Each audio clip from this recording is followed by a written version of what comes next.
የኦህዴድ ብልጽግና መንግስት ለብቻው ወጥቶ በአዲስ አበባ ጉዳይ ላይ የተለየ አጀንዳ እያራመደ ይገኛል። ለመሆኑ የምክክር ኮሚሽኑ ሂደት እንዴት ይታያል? ብዙ ነገሮች እየተነሱ ነው ያሉት።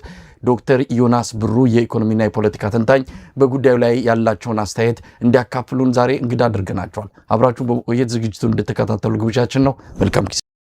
እንዴት ሰነበትክ? እንዴት አለ? በዚህ በአገራዊ ምክክር ኮሚሽኑ የአጠቃላይ ሂደት ላይ በተመለከተ አጭር ቆይታ እንድናደርግ ነው የጋበዝኩ። በአጠቃላይ በኢትዮጵያ የፖለቲካ ሁኔታ እናንተም እያደረጋችሁት ያለው ከዚህ ከኢትዮጵያ ኦርቶዶክስ ተዋሕዶ ቤተክርስቲያን ጋር የተያዘ እንቅስቃሴ እያደረጋችሁ ነው ያላችሁት። እሱ ሂደቱ በጣም በተፋጠነ ሁኔታ እየተከናወነ ነው። እሱን የተመለከተ የተለየ ዝግጅት በሚቀጥለው ሳምንት እንደሚኖረን ተስፋ አደርጋለሁ። አሁን ለአጭር ቆይታ የጋበዝኩ በዚህ በሂደቱ ላይ የተነሱ ነገሮች አሉ። ሂደቱን ከመጀመሪያ ጀምሮ እንደው በተስፋ ስትጠብቀው የነበረ ነገር ግን አሁን በተፈጠረው ሁኔታ አንዳንድ ነገሮችን አስተያየት እየሰጠበት ያለበት ሁኔታ ነውና እስቲ እንደው ከአጠቃላይ ሁኔታው እንጀምር። ምክክር ኮሚሽኑ ከተቋቋመበት ጊዜ አንስቶ በተወሰነ ደረጃ ተስፋ እንደነበረ ገልጸ ነበር። አሁን ግን ባለው ሁኔታ ብዙም ደስተኛ አይደለም። እስቲ አጠቃላይ ሂደቱን በተመለከተ ጠቅለል ያለ አስተያየት ስጠን። እሺ፣ መጀመሪያ ትንሽ ላስተካክል ያልከውን የኔ አመለካከት በዚህ የውይይት ኮሚሽን ላይ በሰፊው መካፈል መጥፎ አይደለም ብዬ ነበር ማምነው። እንዲሁም ኢንከሬጅ አድርጌ የነበረው ሁሉም ሰው መሳተፍ አለበት። ያ ማለት ያለው መንግስት ተጽዕኖ አይፈጥርም ማለት አይደለም። ያለው መንግስት የራሱን አጀንዳ ሊቀርጽበት ያፈለገው ያቀደው ሊሆን አይችልም ማለት አይደለም። ሆኖም ግን አትሊስት ፍሮም a strategic point of view ማንኛውም ኢትዮጵያዊ በመጀመሪያ ደረጃ ለዚህ ለተፈጠረው ኮሚሽን የኛ ጥያቄዎች እነዚህ ናቸው ብሎ ከማቅረብ አልፎ ኮሚሽኑ ደግሞ የኛን ጥያቄ ለህዝብ ያደርስብንልንም ሊያፍነው ይችላል። እኛ እነሱን የምናያቸው እንደ መንግስት ተቀጥያ ነው ብሎ ደግሞ የሚያምን እንኳን ያለ ድርጅት ቢኖር ያንን የነሱን አመለካከት ከኮሚሽኑ ጋር ተገናኝተን እነዚህ ነገሮች ነው ያቀረብነው። ለኛ በብሔረሰብ ደረጃ ብትለው የሶሻልም ብትለው የፖለቲካም ግሩፕ ብትለው እኛ የምናምነው እነዚህን ነው ብሎ መመዝገብ አንደኛ ኮሚሽኑ ላይ ራሱ ትልቅ ተጽዕኖ ይፈጥርበታል። ኮሚሽን ውስጥ ያሉትን እስከማቃቸው ድረስ የተወሰኑትን አቃቸዋለሁኝ። ብዙም በመንግስት ጫና የሚንበረከኩ አይደሉም፣ ብዙም ለመንግስት የሚገዙ አይደሉም። within reasons ያ ተጽዕኖ ሊኖርባቸው ይችላል። ሆኖም ግን ህዝቡ ያቀረበላቸውን ሳያቀርቡ የሚቀሩ አይመስለኝም እና የህዝቡ ፍላጎት ምን እንደሆነ መታየትና መታወቅ አለበት የሚል ነበር የኔ እምነት። ያ ማለት ትራንስፎርማቲቭ የሆነ ለውጥ ሊያመጣ ይችላል። ትራንስፎርማቲቭ ማለት አሁን ያለ ሀገሪቷ ካለችበት ሁኔታ ሊያወጣት የሚችል ላይሆን ይችላል። ሆኖም ግን በተወሰነ ደረጃ ለውጦች ሊያመጣ ይችላል ከሚል ነበረ እንጂ ኢንቱዚያስቲክሊ እነሱ ለውጥ ያመጣሉ የሚል እምነት ኖሮኝ አይደለም። የዛሬ 2 ወር ገደማ ደግሞ ይሄ ነገር ከመጀመሩ በፊት አንድ ፌስቡክ ላይ ጽፌው የነበረው አጌን ቅድም ያልኩትን ሪተሬት አድርጌ ደግሜ የኔ እምነት ይሄ ኮሚሽኑ ትራንስፎርሜቲቭ ወይም ስር ነቀል ለውጥ ያመጣል ብዬ አላምንም። መንግስትም ደግሞ የራሱን አጀንዳ መጫኛ ሊያደርገው አይሞክርም ብዬ አላምንም። ሆኖም ግን አሁን ሊወጣ የሚችለው ከዚህ ውይይት ላይ ሊወጣ የሚችለው ነገር ከኢትዮጵያኒስቱ ይልቅ የዘር ፖለቲከኞቹን የበለጠ የሚያስቆጣው የዘር ፖለቲከኞቹ ናቸው ብዙ ሉዝ የሚያደርጉት አሁን ባለው ውይይት ብዬ ጽፌ ነበር። አሁን እያየን ያለ ነው ያ ነው። እያበዱ ያሉት ጸጉራቸውን እየነጩ ያሉት የኦሮሞ ፖለቲከኞች ናቸው። በሁለተኛ ደረጃ የፒፒ ፓርቲ ራሱ የፓርቲ አቋም ብሎ ትንሽ ከዚህ ከስብሰባው ቀደም ብሎ አውጣጣው የነበረው የሚባለው አንደኛ የፕሬዚደንሻል ሲስተም ለመቀየር፣ ሁለተኛ አዲስ አበባንም ራሱ ፒፒ አዘ ፓርቲ አዲስ አበባ በፌደራል ገቨርንመንቱ ስር ትሆናለች የሚል ነበረ እንትን የተባለውና አሁን እያየን ያለ ነው ምንድነው ይሄ የውይይት ኮሚሽን ራሱ ባወጣው ከመንግስት ጋር ሆኖ አብሮ ተስማምቶ ያወጣው ፕሮሰስ ነበረ። የኛ አጀንዳ እንደዚህ እንሰበስባለን፣ ንግግሩ ከተካሄደ በኋላ የሚካሄደው በእንደዚህ አይነት መንገድ ነው። ከዛ በኋላ ኮንሰንሰስ ቢልድ እንዲደረግ ዳያሎግ ይኖራል። ኮንሰንሰሱ ላይ ወይንም ደግሞ ስምምነቱ ላይ ደግሞ የማይስማሙ ሰዎች ደግሞ ቅሬታቸውን የሚገልጹበት ዲሴንቲንግ ኦፒኒየን የሚሉት ፈረንጆቹ፣ በዛ መልክ ደግሞ እሱም አብሮ ይቀርባል የሚል ይሄ የተስተካከለ ሁሉም ተስማምቶበት የገቡት ነበረ። አሁን በአዲስ አበባው ሁኔታ ላይ ያየኸው ጠቅላላ ከኦሮሞ ውጪ ያለው ጠቅላላ ብሔር ብሔረሰብን በለው የሶሻል እንትን በለው የፖለቲካል ፓርቲ በለው ጠቅላላ እንዳለ አዲስ አበባ በፌደራል ገቨርንመንቱ ስር ነው መተዳደር ያለበት፣ ኦሮሞ ውስጥ መግባት የለበትም ማለት። ይሄ እንግዲህ እነሱ ያወጡት ነው። በዛ መሰረት ሚኒቶች ተጻፉ፣ በዛ መሰረት ተፈረመ፣ ወደሚቀጥለው አመሩ አሳለፉት። ከዛ በኋላ ነው እንግዲህ ደረት መምታትና ፀጉር መንጨት የተጀመረው በኦሮሞ ጽንፈኞች መንደር። ዶክተር ወደሱ እመጣለሁ። እንደው ለተመልካቾች ግልጽ እንዲሆን ነው ያንተ አቋም በተመለከተ እንደዚሁ ከዚህ ከመድረክ ውጭም እንደዚሁ በግልም ስናወራ ብዙ ተከራክረናል። ይሄ ኮሚሽን አፈጣጠሩ በራሱ የተጨናገፈ ነው። ምናልባት እዛ ውስጥ ያሉት ሰዎች ከኮሚሽነሩ ጀምሮ ያሉትን ሰዎች በግል ማወቅ የተለያዩ ነገሮች አቋም ሊኖር ይችላል። ግን ኮሚሽኑ ሲቋቋም እጅና እግር የሌለው ጥርስ የሌለው አብይ አህመድ ለሆነ ተልኮ ያቋቋመው እንደሆነ ይታወቃል። በዚህም የተነሳ ብዙ የፖለቲካ ፓርቲዎች አቅም ያላቸው ተጽዕኖ የሚፈጥሩ ፖለቲካ ፓርቲዎችና ግለሰቦች ምሁራን ጭምር ራሳቸው ፕሮፌሰር መስፍን አርአያም ተናግረውታል። ምሁራን የሸሹት ኮሚሽን ሆኖብናል ብለው አንድ ጊዜ ቁጭታቸውን የተናገሩትንም ሰምተናል። በእንደዚህ አይነት ሁኔታ በተፈጠረ ኮሚሽን ላይ ምን ተስፋ ማድረግ ይቻላል? የትኛውም አጀንዳ ከሰማይ በታች የትኛውም አጀንዳ ቢመጣ እንዲህ እጅና እግር ከሌለው ኮሚሽን እንደው ተስፋ ያለው ቅንጣቢ ተስፋ መጠበቅ ይቻላል ወይ? እንግዲህ የሱ የአመለካከት ጉዳይ ነው። የአመለካከት ጉዳይ ነው የምልህ ምንድነው ኤክስፔክቴሽናችን ስር ነቀል ለውጥ ነው መምጣት የሚያመጣ ሲስተም ውስጥ ብቻ ነው የምንሳተፈው። ይሄ ስር ነቀል ሊያመጣ አይችልም። ተጨናክፏል። የመንግስት እጅ አለበት፣ ሄቪ ሃንድ አለበት። እነሱም እነዚህ ኮሚሽኑም ምን ብቃት ያላቸው ሰዎች ቢሆኑ በማንነታቸውና ምንነታቸው ስብናቸው በምንም ልንጠራጠረው የማይችልም እንኳን ቢሆን የመንግስት ተጽዕኖን አሳልፈው ለውጥ ሊያመጡ አይችሉም ከሚል የሚነሳ ሰው አለ። ይሄ እንግዲህ ፒውሪስት የሆነ ቪው ነው። ይሄ ነገር ለውጥ ለማምጣት ትክክለኛ መሆን የነበረበት ራሱ አመራረጡ ላይ ሁሉ ጠቅላላ ፕራይም ሚኒስተሩ እና መንግስት ብቻ ሳይሆን ሙሉ ህዝብ ሙሉ ካልሆነ አንሳተፍም የሚለው ያ የፒውሪስት እንትን ነው እኔ ብዬ የማምነው። የኔ የፖለቲካል ዳይናሚክስ አንዳንድ ጊዜ የተወሰኑ ለውጦች ሊያመጡ የሚችሉ ሁኔታዎች አሉ። እንዳልኩ እኔ ስር ነቀል ለውጥ ያመጣል ብዬ ፍጹም አላሰብኩም ይሄ ነገር። ሆኖም ግን አሁን ከስታተስ ኮ አሁን ካለንበት በተወሰነ ደረጃ ፎቀቅ ያደርገናል የሚል እምነት ነው። በዛ ላይ የተመሰረተ ነው። የፖለቲካ ስርዓት ሁሌኛ በምንፈልገው በእኛ በቀየስ ነው መንገድ ላይ ሄድ ይችላል። አሁን የኛ ኃላፊነት መሆን ያለበት መሳሪያችንን ሳናስቀምጥ መሳሪያ ላነሱት የፖለቲካ ፖዚሽናችንን ሳናስቀምጥ ይሄ ነገር እኛም የምንፈልገው ጎል ጋር ላያደርሰን ይችላል። ፎቀቅ ሊያደርገን ይችላል። አሁን ካለንበት ቦታ እኛ በእኛና በጎላችን መካከል ያለውን ርቀት ያሳጥንልናል ወይ? ለዛ መልሱ የስ ከሆነ ፓርቲሲፔት ማድረጉ ዊዝ ቅድም እንዳልኩህ በተጠነቀቀ ሁኔታ ዝም ብሎ በማመን ሳይሆን ለኮሚሽኑ ሐሳባችንን እናቀርባለን።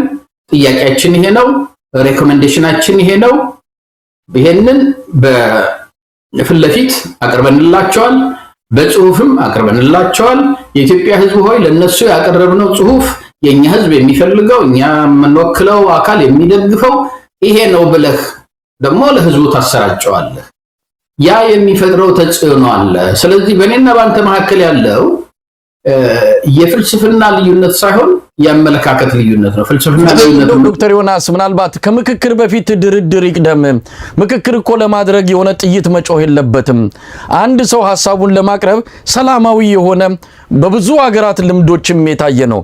ኢትዮጵያ ውስጥ ጥይት እየጮኸ አሁን እንኳን በቤንሻንጉል ጉሙዝ ክልል ከተማ እስከ መቆጣጠር፣ በአማራ ክልል ያለው ጦርነት፣ በትግራይ የሚታየው ፍጥጫ፣ ይሄ ሁሉ ባለበት ምክክር ማድረግ አይቻልም። ከዛ በፊት ድርድር ይቅደምና ጠመንጃ አፈሙዙ ይዘጋና ሁሉም ባለድርሻ አካላት ይግቡና ከሰማይ በታች ባለ ርዕሰ ጉዳይ ላይ ምንም ይሁን ምን መወያየት ይቻላል። አለበለዚያ በእንደዚህ አይነት መልኩ ምክክር ማድረግ አይቻልም። ሳል ይዞ ስርቆት የለም፣ ቂም ይዞ ጸሎት የለም። ጦርነት እያለ ምክክር ማድረግ አይቻልም። ስለዚህ አነሳሱ አጀማመሩ በራሱ የተጨናገፈ ነው። ምክክር ብሎ ለመጥራትም የሚያስችል አይደለም ነው። ስለዚህ መነሻው ከተበላሸ ሂደቱ ላይ ምንም ይሁን ምን ተስፋ ማድረግ ይቻላል ወይ? አሁን ለምሳሌ በእኔ አመለካከት ዛሬ የምናዝንበት ወይም ኮምፕሌን የምናደርግበት ሳይሆን እንዲሁም ሪዘርቭድ የሆነ የምንደሰትበት ጊዜ ነው ዛሬ ብዬ ነው የማምነው። እዛ ላይ ነው እናንተ የምንለያዩ። ለምን ያልክ እንደሆነ እቺ እኛ ብዙ ሰው ሳይደግፋት የመጣች ምንድነው ምክክርም ብለው ይሄ ዲስከሽን ፎረም ያለውን ፖለቲካ ወዲቃውን አውጥታን ይዘረገፈችው። አሁን እኮ የምናየው ያለነው ክራይሲሱ የት ላይ ነው ያለው? ለውጥ እንዲመጣ የሚፈልገው ህዝብ ነው እያለ ያለው ወይንስ ይሄንን ምንድነው ምክክር ወይንም ደግሞ የናሽናል ዳያሎግ እንዲመጣ ፈልጎ ያቋቋመው ጋር ነው አሁን ለቅሶ ያለው? እንቆጣጠረዋለን እኛ በፈለግነው መንገድ እንወስደዋለን ብለው እኮ የመሰረቱት ናቸው አሁን ደረት የሚመቱት ፀጉር የሚነጩት ያሉት። ስለዚህ ያ የሚያሳይህ ምንድነው? የስ አንተ የምትላቸው ነገሮች አልተሟሉም። ምንድነው በመጀመሪያ ድርድር ኖሮ ወይንም በመጀመሪያ እርቅ ኖሮ ወይንም ጠመንጃ ቆሞ፣ እሱ ቤስት ኬስ ሲናሪዮ ነው። በፖለቲካ ሁሉ ጊዜ ቤስት ኬስ ሲናሪዮን አናገኘውም። አሁን በኢራን እና በአሜሪካ መካከል እኮ ቦምብ እየተወራወሩ እንደገና ደግሞ ጠረጴዛ ላይ ሄደው ይነጋገራሉ። የዛሬው ቀን ክራይሲሱን ያሳየው ይሄ ምንድነው? ብዙ ሰው እንደፈራው እነዚህ ሰዎች ሌጂቲማይዝ ያደርጉታል ይሄንን ሲስተም ነበር ፍራቻው። ሁለት ነገር ነው እንግዲህ፣ አንደኛው የምንፈልገውን አናገኝም ነው። ሁለተኛው እነዚህ ሰዎች የናሽናል ዳያሎግ ተብለው ኦሮሞ ፒፒ ኦሮሞ ጽንፈኞች የሚፈልጉበትን የሚያገኙትን መድረክን የፈጠሩት ተባለ። ለዛ አሁን ታዲያ ማን ነው ደረት የሚመታው? ይሄንን ስብሰባውን ለቃችሁ ውጡ ከነጨራሹም ኦሮሞ በሞላ መውጣት አለበት የሚለው ማን ነው? ኦሮሞ እኮ ነው። ስለዚህ ዛሬ የኢትዮጵያ ሕዝብ ለውጥ እንዲመጣ የሚፈልገው ሕዝብ አሁን ይሄ ፕሮሰሱ የወለደው ወይንም ፕሮሰሱ ያመጣው ውጤት በዓይናችን የምናየው ውጤት ኦኬ that's good። ምክንያቱም አሁን ያየነው ነገር ምንድነው መሰለህ? የኛ የተቀናቃኙ የፖለቲካ ኃይሎች ሊያሳዩ በ7 ዓመት ሊያሳዩ ያልቻሉትን ነገር አሁን እያየነው ነው። ምንድነው እያየነው ያለነው? እስካሁን ድረስ የኦሮሞ ጽንፈኞች ሁልጊዜ የሚሉት ምንድነው? ብሔር ብሔረሰብ እኮ ደስተኛ ነው፣ እነዚህ ጽንፈኛ አማራዎች ናቸው ችግር እየፈጠሩብን ያሉት። ያቺ ነበረች አጀንዳቸው። ያቺ አጀንዳ ሆነ ፈርበላች። ለምን 83ቱም ብሔር ብሔረሰቦች በዛ ላይ የፕሮፌሽናል ግሩፕ ያለበት ሲቪክ ሶሳይቲ ያለበት የኢትዮጵያን ገጽታ በፖለቲካ ብቻ ሳይሆን በሶሻልም የሚያንጸባርቀው ሁሉ መጥቶ አሁን ውጤቱ 83 ለ1 ነው። ኦሮሞ ብቻውን ተጋልጦ ብቻው ቁጭ አለ። የኦሮሞ ጽንፈኛ ደረት መምታት ጀምረዋል። እንገላለን ማለት ጀምረዋል። እነሱ ሊጠቀሙባቸው የተፈጠሩ አነጋጋሪዎች ናቸው፣ ኮሚሽን ናቸው ብለን ብዙ የኢትዮጵያ ክፍል እና ዶክተር መስፍን አራያ ሲኮንንና ሲያወግዝ የነበረው እሱ ለ7 ለ8 ዓመት ሊያደርግ ያልቻለውን ነገር አሁን ይሄ ኮሚሽን እያደረገለት ነው። ይሄ ኮሚሽን ያደረገለት ደግሞ በመጀመሪያ ደረጃ ለፕራይም ሚኒስተሩ ትልቅ ውርደት ነው። ትልቅ ውርደት የሆነበት ምክንያት ምንድነው? ፒፒ ለብቻው ተሰብስቦ የፕሬዚደንሻል ሲስተም ነው የምናደርገው፣ የፓርቲው ስታንድ ፖዚሽን የፕሬዚደንሻል ሲስተም ነው፣ የአዲስ አበባ ከፌደራሉ ሲስተም ጋር እንድትሆን እንትንላለን። አሁን ከታች ያለው ኦሮሞ በሚልበት ጊዜ ጽንፈኛው ፖለቲካውን የሚቆጣጠረው አበደ። አሁን ግፊያው ሲመጣበት ኢቭን የራሱ የነበሩት እነ ሽመልስ አብዲሳ የመሳሰሉት አሁን የሚገቡበት አጡ፣ የሚገቡበት ጠፋቸው። ለማስፈራራት ሞከሩ፣ ብራይብ ለማድረግ ሞከሩ ኢቭን በገንዘብ። ከዛም አልፎ ደግሞ አሁን እኛ የምንፈልገውን ከሰጣችሁን የእናንተ ብሔር ብሔረሰብ ወደ እናንተ ፖለቲካል ፓርቲ ትሸለማላችሁ በሂደት የሚሉትን ሁሉ ሞከሩ። ሌላው ህዝብ ግን አይ እንደዚህ የምትገፉን ከሆነ እናቁማለን እንወጣለን አላቸው። ምንድነው እንትኑ እያደረገ ያለው? ማነው ይሄ ኮሚሽኑ? ይሄ ነገር መቀጠል አለበት አለ። አሁን እሺ ብሎ ጠቅላላ በሞላ የኢትዮጵያን ህዝብ ሪፍሌክት ያደርጋል ተብሎ ያለው ከገቡት ውስጥ ቁጭ ብለው እየሳቁ ሚሽን ቀጥል ሲሉ ማነው አንፈልግም ይሄ ነገር ይፍረስ ኮሚሽኖቹንም ግደሏቸው እያለ ያለው ማን ነው? ይሄን ኮሚሽን ሊጠቀምበት ተፈጠረ የተባለው ኃይል ነው። ስለዚህ ዛሬ የኢትዮጵያ ህዝብ የሚያጨበጭብበት አትሊስት የምንፈልግበት ቦታ ባይወስደንም ቅሉ ይሄንን የፖለቲካ ሲስተም ያጋለጠበት ችግሩ በአማራና በኦሮሞ መካከል ሳይሆን ችግሩ በኦሮሞና ዘሬስት ኦፍ ኢትዮጵያ በሆነበት እነዚህ ላይ ነው ፎከስ ማድረግ ያለብን ለማለት ነው። ዶክተር ዮናስ እንግዲህ በአፈጣጠሩ በአካሄዱ በተወሰነ ደረጃ ልዩነቱ እንደተጠበቀ ሆኖ እስቲ ሰሞኑን የተከሰቱት ነገሮችን እናንሳ። እንግዲህ 8 አጀንዳዎች ላይ ነው የምንወያየው ተብሎ 8ቱ አጀንዳዎች በቡድን ተከፍሎ ማን በየትኛው አጀንዳ ላይ እንደሚወያይ ላለፉት 3 ሳምንታት አሁን 4ኛ ሳምንቱን እያጠናቀቀ ነው የሄደበት ሂደት። አሁን ሌሎቹ 7ቱ አጀንዳዎች እስከመኖራቸውም ተዘንግቶ አዲስ አበባ ላይ ብቻ ያተኮረበት ሁኔታ ተፈጥሯል። እንዴት አዩት? እንግዲህ ይህን ኮሚሽን አብይ አህመድ በግራ በቀኝም ከፊትም ከኋላም የሚመራው የሚቆጣጠረው ሆኖ ነገር ግን አሁን በምናየው ሁኔታ አሁንም አንተም እንደገለጽከው ከኦህዴድ ብልጽግና ቁጥጥር ውጪ የሆነ ነው ወይ? ኮሚሽኑን በመጨረሻ ደረጃ ላይ አንቀበልም ብሎ ያው ውጤቱም ለሚኒስትሮች ምክር ቤት ለአብይ አህመድ የምክር ሐሳቡን የሚያቀርብ ነው። ከዛ ውጪ ስልጣንም የለውም። የምክክር ኮሚሽኑ ውሳኔ የሚያስተላልፍ ሳይሆን የውሳኔ ሐሳብ የሚያቀርብ ነው። አብይ መንገድ ላይ ያፈርሰዋል ወይስ ምን ሊሆን ይችላል የሚለው ጥያቄም መነጋገሪያ ሆኗል። ግን እዚህ ሂደት ላይ እንዴት ሊፈጠር ቻለ? ማን ነው የሳተው? የኦሮሞ ብልጽግና ወይም ደግሞ ኦህዴድ ብልጽግና ካልኩሌት አድርጎ አስልቶ የመጣውን አጣው፣ ከዛ በኋላ ሌላ ነገር ጀመረ። ምንድነው መንገድ ላይ የተበላሸበት? አየህ እንግዲህ የተለያዩ እንትኖች አሉ። አንደኛው እነዚህ የአማራ ፒፒም በለው ሌሎችም በሞላ አሁን በአብይ ስር ያሉት ፓርላማን በሚቀርቡበት ጊዜ ዝም ብለው እንዲሁም ኖት እየያዙ ሲያጨበጭቡ ነው የሚያዩቸው። አብይ ሲያስነጥሰው እነሱ ኒሞኒያ የሚይዛቸው ናቸው። ስለዚህ አይ በእኛ ኮንትሮል እጅ ነው ያለው ይሄ ነገር፣ እኛ እንደፈለግን እናደርገዋለን ነው አንደኛው። ሁለተኛው ነገር ግን ብዙ እኔ እናንተም ከአሁን በፊትም ብዙ ተከራክረንበታል። የአብይ አመለካከት እንግዲህ ፍሮም ዴይ ዋን ጀምሬ እኔ የምለው ምንድነው አብይ የዘር ፖለቲከኛ አይደለም። አብይ ኢትዮጵያኒስት ፖለቲከኛ ነው። አብይ ኢትዮጵያኒስት ኦሮሞ ነው። ሆኖም ግን አብይ ለምንም አጀንዳ አይሞትም። ለምንም አጀንዳ ምንም ነገር ሳክሪፋይስ አያደርግም። ይገላል ለአጀንዳው ግን አይሞትም።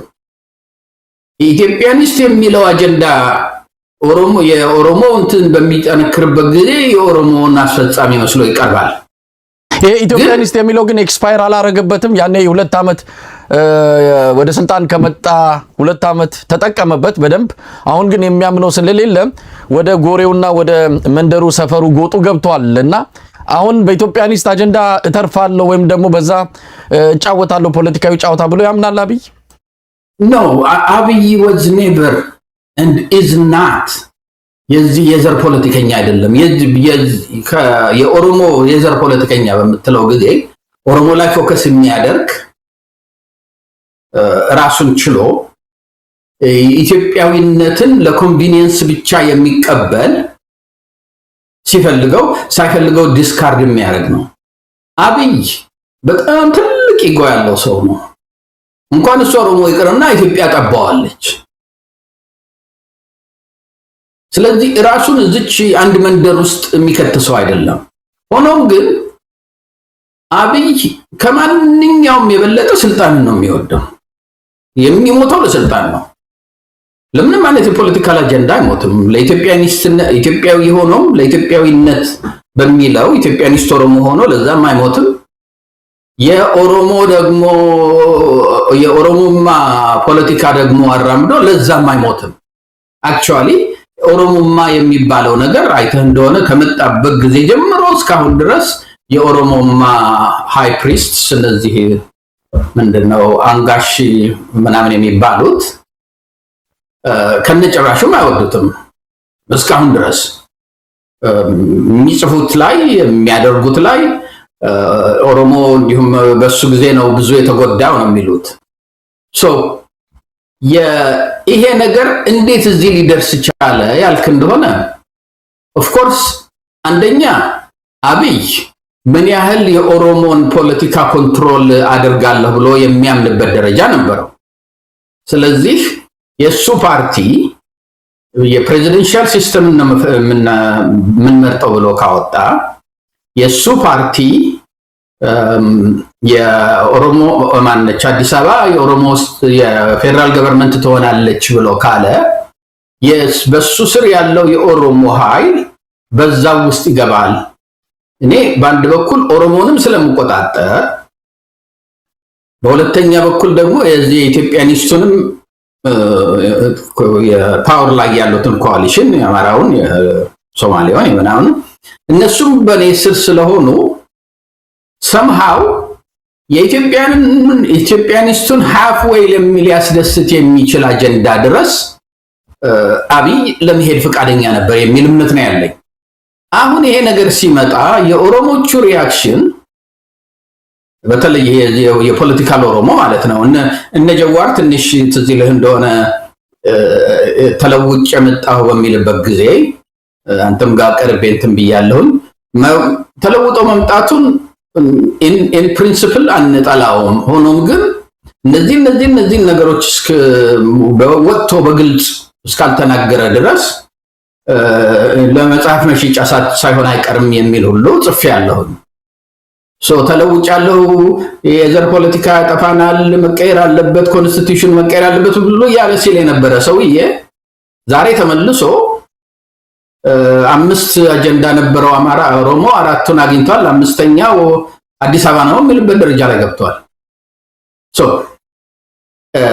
ጸጋዬ አራርሳና ሽመልስ ምን ያህል ሽመልስ ባለበት ይሰቀል የሚሉ የነበሩ ሰዎች አሁን የሽመልስን መደገፍ ጀምረዋል።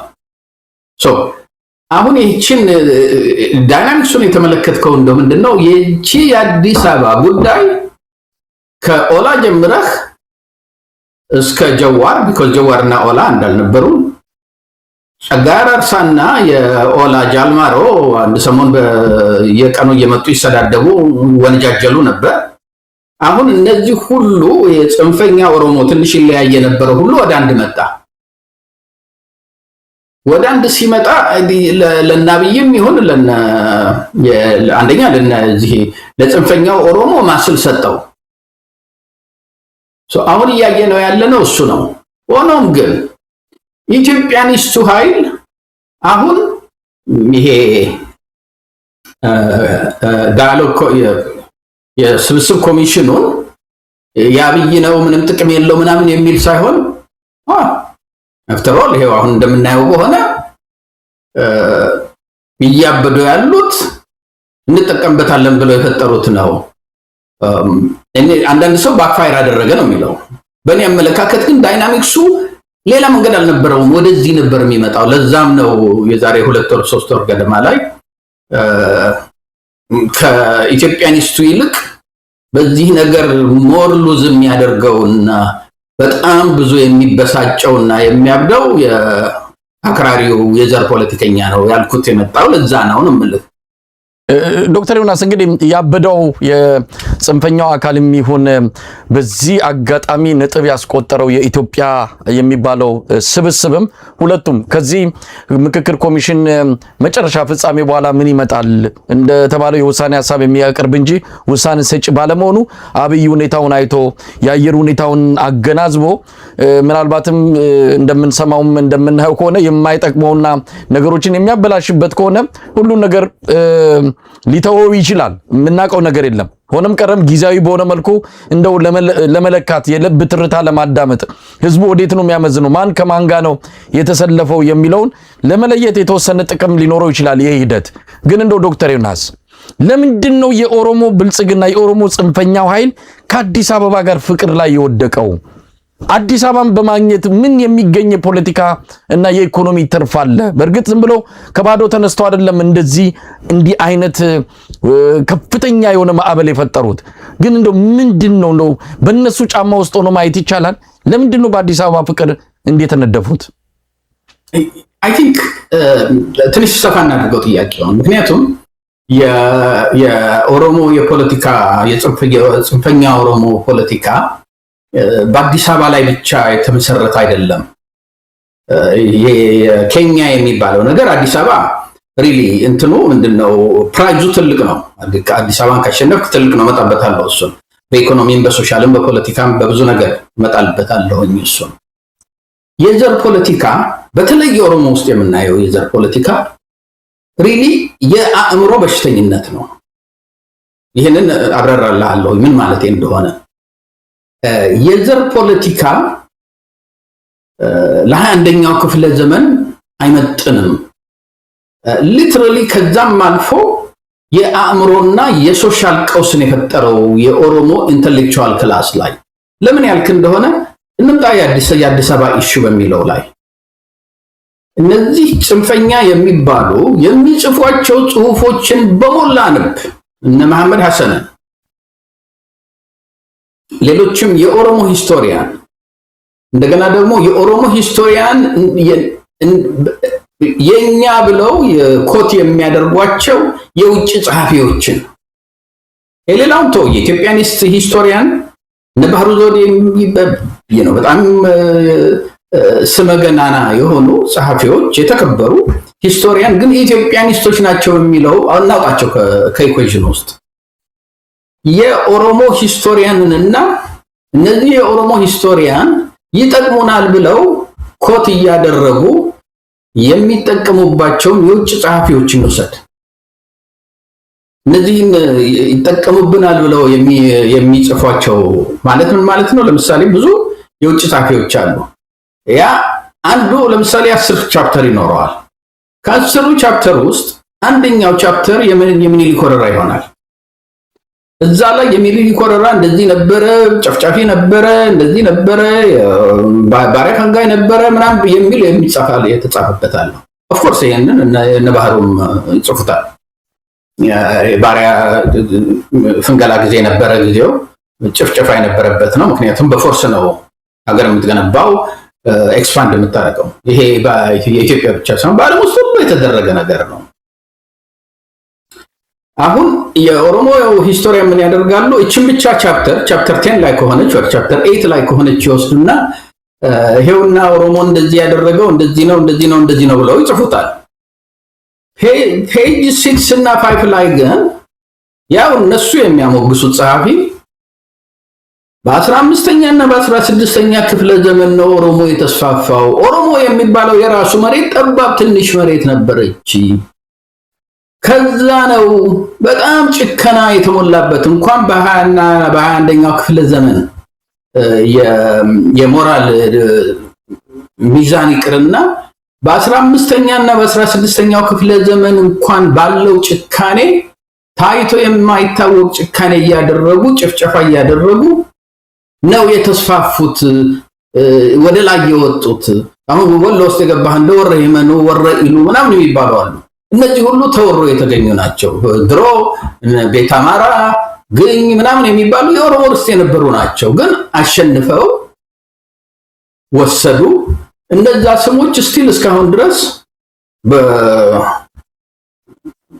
በኦሮሞ ስም ይጠራሉ። ምክንያቱም የኢትዮጵያ ሕዝብ ምንድነው that's part of the Ethiopian empire building or the Ethiopian ኦሮሞቹ ግን ምን ያደርጋሉ? እነሱ እንደዛ በጭከና ገለው ምን ብለው የወሰዱትን መሬት ልክ እንደራሳቸው ሌጂቲሜት የራሳቸው መሬት መብት እንዳላቸው ይወስዱልህና እነሱ ተሸንፈው ደግሞ የተነጠቁትን መሬት ልክ እነሱ በሄዱበት መንገድ እነሱ ደግሞ ሉዝ አድርገው ከዛ በኋላ መጥቶ ናዝሬት ደብረ ዘይት ተብሎ የተጠራውን ስም ይሄማ የጄኖሳይደሮች ስም እኛን መሬታችን ወስደው ብለው ደግሞ ያንን ስም ይቀይራሉ።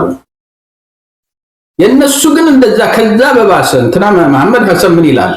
እኛ ከተጨፈለቅነው ይልቅ በኢትዮጵያ ስትገነባ እኛ ከተጨፈለቅነው ይልቅ እኛ የጨፈለቅነው በጣም በጣም ብዙ ነው የበለጠ ነው ይላል። ስለዚህ አያወሩም። እነዚህ ነገሮች የተጻፉት ወይ በራሳቸው ጸሐፊዎች ነው ወይ ደግሞ እነሱ ይጠቅሙናል ብለው ኮት የሚያደርጓቸው ጸሐፊዎች የተጻፈ ነው። ስለዚህ የአዲስ አበባን እንትን የተመለከትክ እንደሆነ አዲስ አበባ የስ በ16ኛ በ17ኛ እና በ18ኛ ክፍለ ዘመን ድረስ ኦሮሞች ይኖሩባት ነበረ። ምክንያቱም የኤክስፓንድ እያደረጉ ወደ ላይ ሲሄዱ ከነሱ ከዛች ትንሽ መሬት እየወሰዱት ይኖርበት ነበር። በ18ኛው ክፍለ ዘመን ደግሞ እነሱ ሉስ ሲያደርጉ ደግሞ እዛ ላይ መጥቶ የሰፈረ የኢትዮጵያኒስት መንግስት መጣ። አሁን የሚሉት ምንድነው? እነሱ እኛ በ16ኛ እና በ15ኛ ክፍለ ዘመን በኃይል የወሰድነው አዲስ አበባ የኛ ነው፣ የርስታችን ነው። እናንተ ግን ያስመለሳችሁ ሰዎች ለእናንተ አይቆጠርም ነው። እንደዚህ አይነት በራሽናል እነዚህ እንግዲህ ሞራል ሊቃን የምትላቸው ናቸው። እነ መሐመድ ሐሰን ያውቁታል። ምክንያቱም ራሳቸው የጻፉት መጽሐፍ ነው እንደዛ የሚለው። ዞር ይሉና ግን አይ እኛ የዘረፍናችሁን ወርኛ የወርነርን የወሰድንባችሁን መሬት በእኛ ስም መርጋት አለበት፣ እናንተ ግን ከኛ ላይ መልሳችሁ የወሰዳችሁት የራሳችሁን መሬት እንደ ንጥቂያና እንደ ዝርፊያ እንደ ኮሎኒያሊዝም ነው የሚቆጠረው። ይሄ ሪሊ የአንጎል በሽታ ነው፣ የሎጂክ እጥረት አይደለም። ይሄ ነው አሁን ትልቁ ችግር የሆነባቸው እነሱ። አንደኛ በጂዲፒ ደረጃ የተመለከትክ እንደሆነ አዲስ አበባ 30% የኢትዮጵያ ጂዲፒ ነው። ትልቅ ኢኮኖሚ ነው አዲስ አበባ። ያንን ኦሮሞ ውስጥ ንክተት ነው። ሁለተኛ ያ ሁሉ ሀብት የተገነባው በፌደራል ገቨርንመንቱ ወይንም ደግሞ በኢትዮጵያውያኖች ከየጥጉ መጥተው የገነቡት ነው። ንግድ ብትል ካምፓኒ ብትል የገነቡት ነው። ያንን እንዝረፍ ነው። ሶስተኛ ነገር ደግሞ ምንድነው? እነዚህ ሰዎች የኦሮሞ አክራሪዎች ሁልጊዜም ምንድነው እኛ የተለየነን የራሳችን ሀገር እንፈልገን የሚሉ ነው። ስለዚህ አሁን አዲስ አበባን የወሰዱ እንደሆነ ያችን ነፃ እንወጣለን የምትለውን ካርዳቸውን የዓለም የአፍሪካ ጠቅላላ መዲና ነች። ያችን እነሱ የሚቃዡባትን ኦሮሚያ የምትባል እንፈጥራለን ሲሉ የአፍሪካ መዲና እንሆናለን በ16ኛው ክፍለ ዘመን የነበረንን አይነት የገዳ የበላይነት እናስመሰክርበታለን ከሚል የአእምሮ ቅዠት የአእምሮ በሽታና ሪሊ ከሞራል ቅዠት ጋር የተዋሃደ ነገር ነው። ምንም ልታደርገው የምትችለው ነገር አይደለም። the only way ይሄንን ልትቀይረው የምትችለው ከዛ የበለጠ ፎርስ ቢት መሳሪያ ከሆነ መሳሪያ ካልሆነም ደግሞ ኦርጋናይዝድ የሆነ የፖለቲካ የራሱን ትርክት የሚያመጣና በዛ ትርክት ላይ ደግሞ አሸናፊ ሆኖ ሊወጣ የሚችል የፖለቲካ ኃይል ሲመሰረት ብቻ ነው። አለበለዚያ እኮ ሪሊ የኦሮሞ ፖለቲካ በከፊል የህፃን ፖለቲካ ነው፣ በከፊል የበሽታ ፖለቲካ ነው። ለራሳቸውም አልጠቀማቸውም። አሁን ከማንኛውም ክልል ይልቅ የት ነው ኬዎስ ያለው? የት ነው ሰው ወጥቶ ቤቱ መግባት የማይችለው? አንዳንድ ጊዜ እኮ እዚህ ሶሻል ሚዲያ ላይ ታያለህ የኦሮሞ ሹፌሮች መንገድ ላይ ሲያለቅሱ በየመንገዱ እያስቆሟቸው ይሄን ያህል ገንዘብ ካልከፈልከን እያሉ። ስለዚህ አይ ቲንክ የኢትዮጵያኒስቱ አሁን የተፈጠረውን ሁኔታ እያየ this is a development ኤክስፔክት ያላደረግነው አብይ አሁን ከዚህ በኋላ መመለስ አይችልም።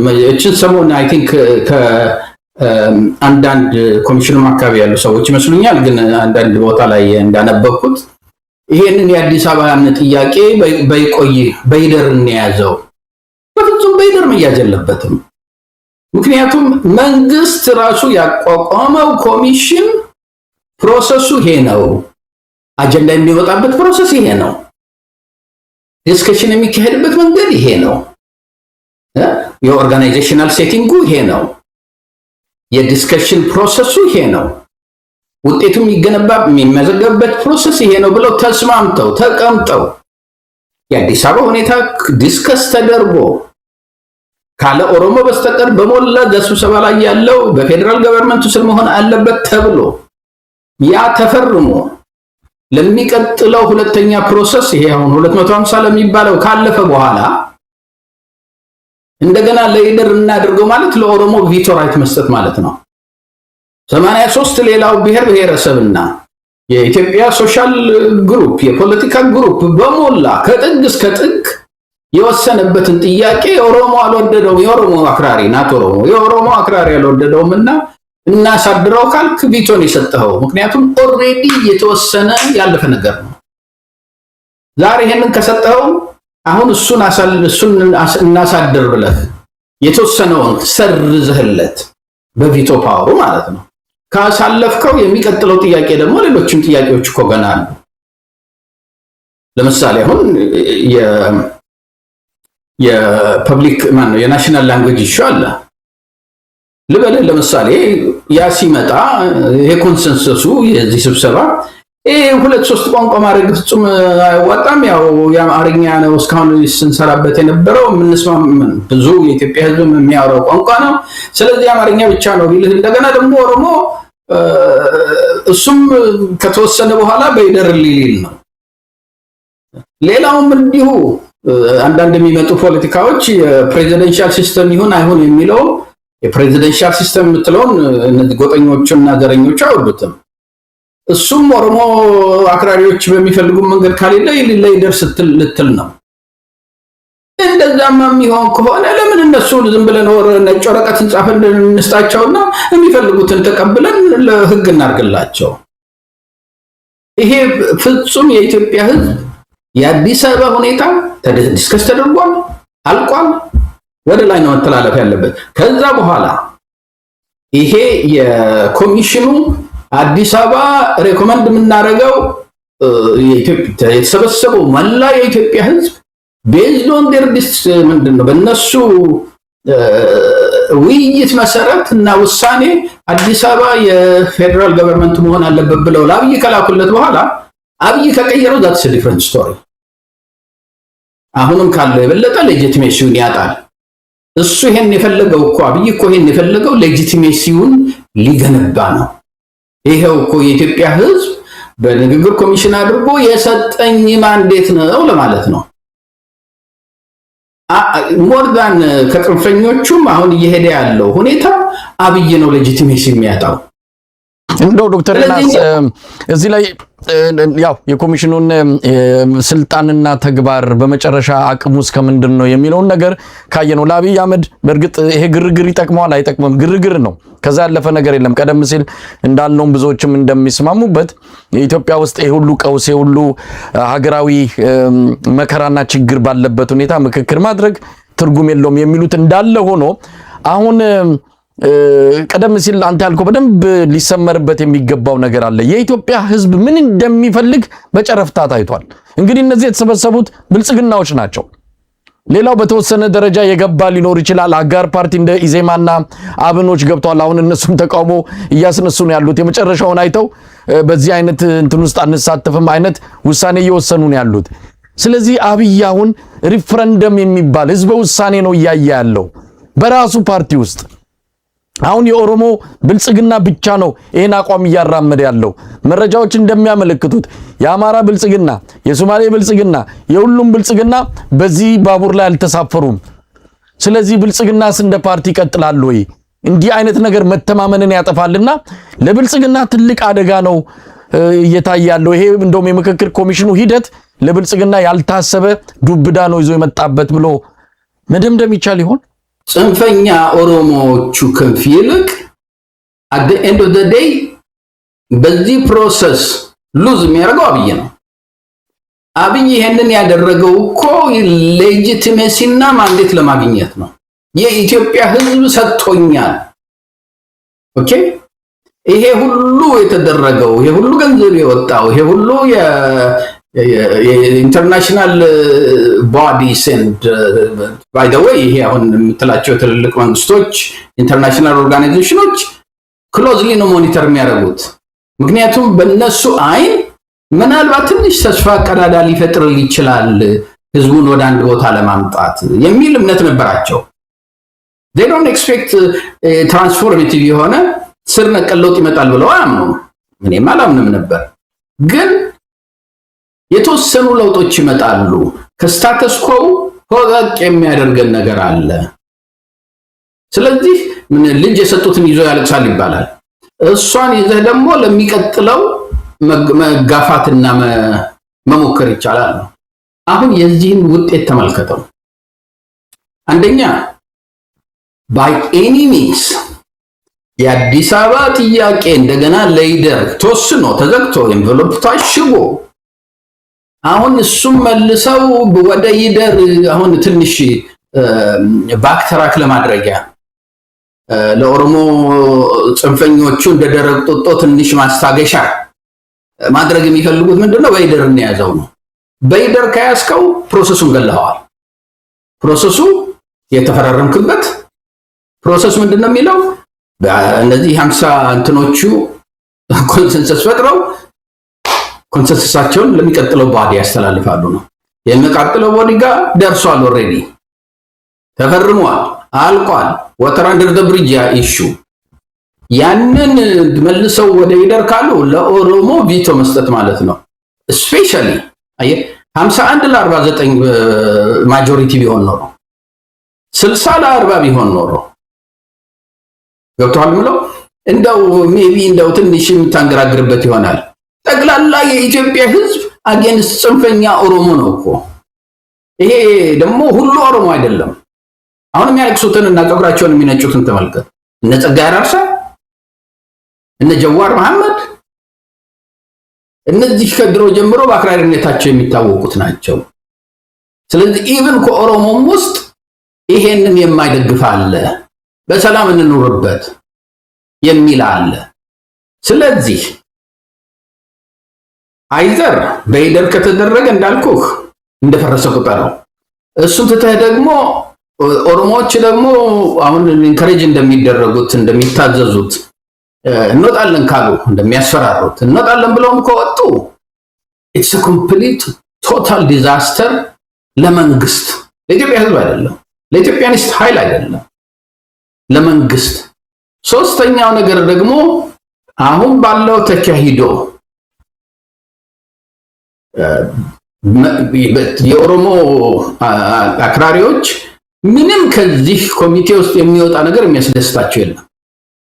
ለምን ያልከኝ እንደሆነ ቲፒኤልኤፍን የኢትዮጵያ ህዝብ ብሔር ብሔረሰቦች ከጥግ እስከ ጥግ የጠሉት ከ27 ዓመት በኋላ ነው። ወራደ በሪሊስ 20 ዓመት በኋላ ነው። ከዛ በኋላ ከስልጣን ሲወርድ አንድ እንኳን ብሔር ብሔረሰብ ከቲፒኤልኤፍ ጋር አይቆም አልነበረም። እንዲሁም ቋንጣየ እና እህል እየሰነቁ ድርቆሽ እያደረጉ ወደ ጦር ግንባር ይልኩ ነበረ ቲፒኤልኤፍ ለማስመታት። ኦሮሞ ኢትዮጵያ በ7 ዓመት ውስጥ ከጥግ እስከ ጥግ እንደተጠላ ይሄ የኦሮሞ ፖለቲካል ሲስተም የምታየው ምንድነው? ዩናኒመስሊ ከኦሮሞ ውጭ የኦሮሞ ሪፕሬዘንታቲቮች ዩናኒመስሊ የኦሮሞ ጽንፈኞች የማይፈልጉትን ነገር ነው የመረጠው። ከነሱ የተለየ አጀንዳ ነው ይዞ የወጣው። ስለዚህ ይሄ እንዳለ 3 ነገር ነው ማለት ነው። አንደኛው ቅድም እንዳልኩ ይደር የሚባል ነገር ከመጣ አለቀለት። ሁለተኛው ኦሮሞ ብቻውን ጥሎ ከወጣም አለቀለት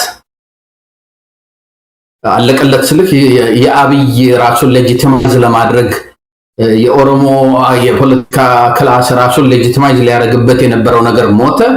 ሶስተኛው ደግሞ ሰባ ቀጥሎ የሚያስተላልፋቸው ነገሮች አብይ ሲደርስ በኦሮሞ አክራሪዎች ተጽዕኖ ወይንም በራሱ ፍላጎት ዛት እንደማጠር አይ አልቀበልም ይሄንን ሁሉ ካለ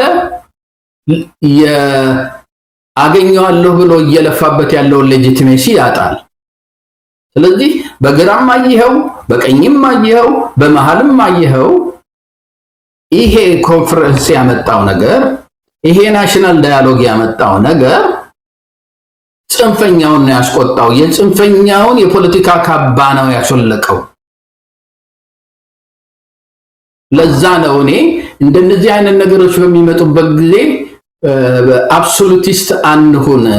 ይሄ የተፈጠረው ኮሚሽን ይሄንን ስለማያሟላ መንግስት ራሱም ሊጠቀምበት ይችላል ብሎ ሙሉ ለሙሉ ቦይኮት ማድረግ የኔ ጥሩ ነው ብዬ አላምንም ነበር የዛን ጊዜ። ግን አሁን እያየን ያለነው ነገር very encouraging in the sense ኢትዮጵያኒስቱ ሉዝ ከሚያደርገው ሉዝ ምልህ ኢትዮጵያዊኒስቱ የሚፈልገውን ሁሉ ባያገኝም ቅሉ ጽንፈኛው ኃይል ግን የማይፈልገውን በሞላ እያገኘ ነው። I think ምናልባት ዶክተር ዮናስ እንግዲህ የጽንፈኛው የምንለው የኦሮሞ ህዝብ በትክክል ቢጠየቅ ምንድነው የሚፈልገው የሚለውን ነገር እንቶ ይሄ የማን ፍላጎት እንደሆነ ይታወቃል። በዛ ወለጋ መከራውን እየበላ ላለ የኦሮሞ ህዝብ የአዲስ አበባ ወደ ኦሮሞ መካለልና መጠቃለል ምንም ትርጉም የለውም። ባሌ ላለ የትኛው ሐረር ጥግ ላለ ኦሮሞ ምንም ትርጉም የለውም። ይሄ የኦህዴድ ብልጽግናና በዚህ በኦነግ ትርክት ውስጥ ለኖረ ሰው ካልሆነ በስተቀር ይሄ ምንም ያረጀ ያፈጀ ኋላ ቀር የሆነ አስተሳሰብና የፖለቲካ አቋም ካልሆነ በስተቀር በዘመናዊ ኢትዮጵያ በዘመናዊው አስተሳሰብ ላይ ቦታ የሌለው በእውነቱ በጣም የሚያሳፍር እንቅስቃሴ ወይም ደግሞ ተግባር ነው እየፈጸሙ ያሉት። ነገር ግን እየዛቱ ነው ያሉት። ያው ቀደም ሲል የጠቀስከው ግለሰብ ጸጋዬ አራርሳ የሚባለውን አንዳንዶችም እንደውም እስከ ማዝመት የኮሚሽኑ ሰዎችንም እስከ መምታት የሚደርስ ጥሪ ሁሉ እያደረጉ ነው ያሉት። አንድ ነገር እዚህ በደንብ ልብ ያላሉት ነገር አለ። አሁን 2027 እየመጣ ወይም ደግሞ 2026 ላልን 2018 አይደለም 2018 ላይ ማህበረሰቦች አልተደራጁም፣ ይነስም ይብዛም የታጠቀም የለም። አሁን ግን የታጠቀ የተደራጀ ኃይል አለ። ዝም ብሎ መግደል አይደለም እንኳን አማራ ክልል አይደለም ወለጋ ላይ ግድያ እየቆመ ነው። ምክንያቱም አማራ ተደራጅቶ ራሱን እየተከላከለ ስለሆነ።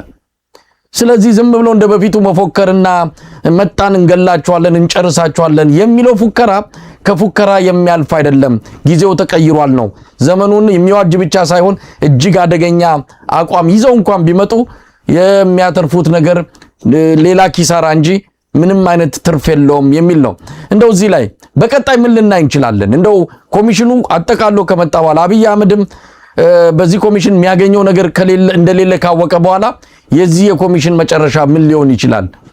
ሁሉ ነገር ተዳፍኖ እንዳልተፈጠረ ተደርጎ ሊታለፍ ወይስ ምን ልናይ እንችላለን? አይ ቲንክ እዚህ ላይ እንግዲህ ኮሚሽኑ ውጤትም እንዴት ሊሆን ይችላል የሚለው ሪሊ የኦፖዚሽኑም ሮል ዲተርሚን ያደርጋል። ኦፖዚሽኑ ይሄ በሰፊው እስካሁን ያደርግ እንደነበረው አብሶሉቲስት ፖዚሽን ይዞ እኛ ድሮም እነሱ የትም አያደርሱ አሁንም አንፈልጋቸው ምናምን ይዞ የነሱን የኮሚሽኑን ስታንዲንግ ወይንም አቋም አሁንም ዝም ብሎ የሚያጣጥለው ከሆነ አንድ ያዝልኝ። በሌላ በኩል ደግሞ በነገራችን ላይ ዶክተር ዮናስ ይሄ የመጣው በተሳታፊው እንጂ በኮሚሽነሮቹ ብቃትና ትጋት አይደለም። እነሱ የተሰጣቸው ነው እያደረጉ ያሉት። ስለዚህ እዚህ ላይ እነሱ የሚያስቆጥሩት ነጥብ በትጋታቸው በጥረታቸው ያመጡት ነገር የለም።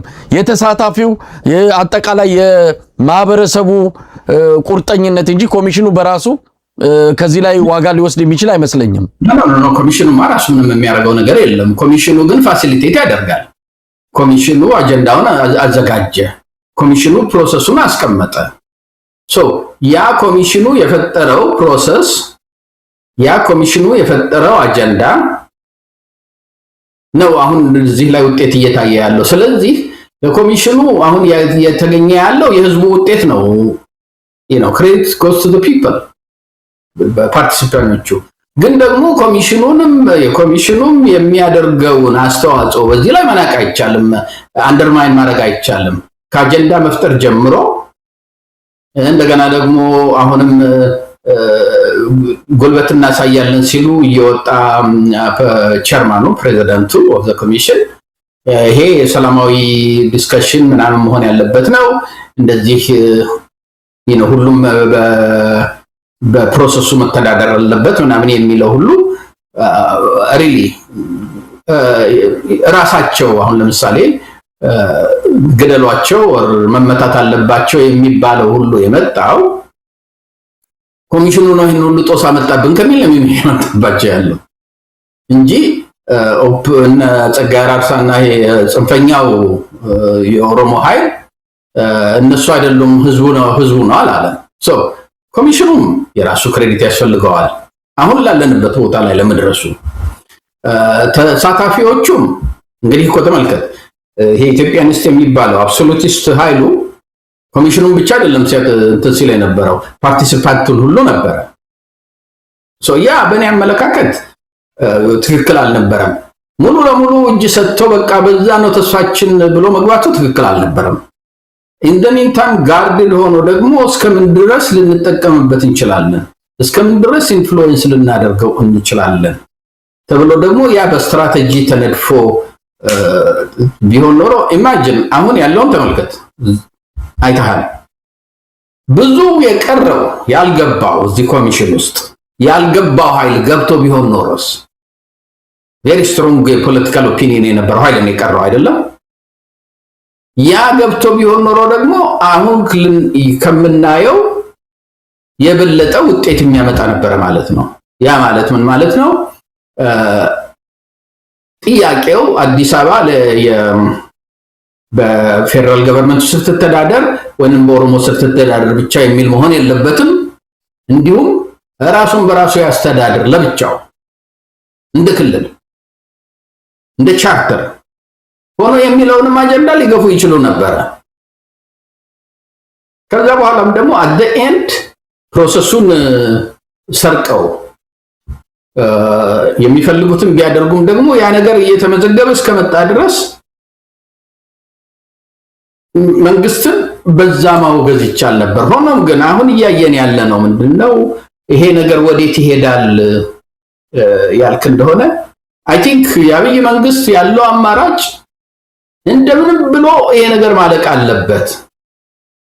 ፌስ ሴቪንግ የምትለው አይደለም ምንድነው ብሎ በዛ ላይ ነው እንጂ የሚሄደው የሚያፈርሱትም አይመስለኝም። ኦሮሞም እንትን የሚወጣ አይመስለኝም። የኦፖዚሽኑና ሚዲያው እንዳንተ አይነቱ አሁን እንትን ማለት ያለበት በተለይ አሁን አንዷ እንደ መሽሎኪያ ሊጠቀሙባት የፈለጉት በይደር መያዝ ያለበት ነው። በይደር ተያዘ ማለት ኮሚሽኑ ራሱን አፍርሶ በየመጣበት መመለስ ነው ያለበት። ምክንያቱም ራሱ ባወጣው ህግ፣ ራሱ ባወጣው መመሪያ፣ ራሱ ሞኒተር ባደረገው ዲስከሽን ፎረም እንትን ብሏል። በይደር ሊያዝ ይቻል የነበረው መቼ መሰለህ?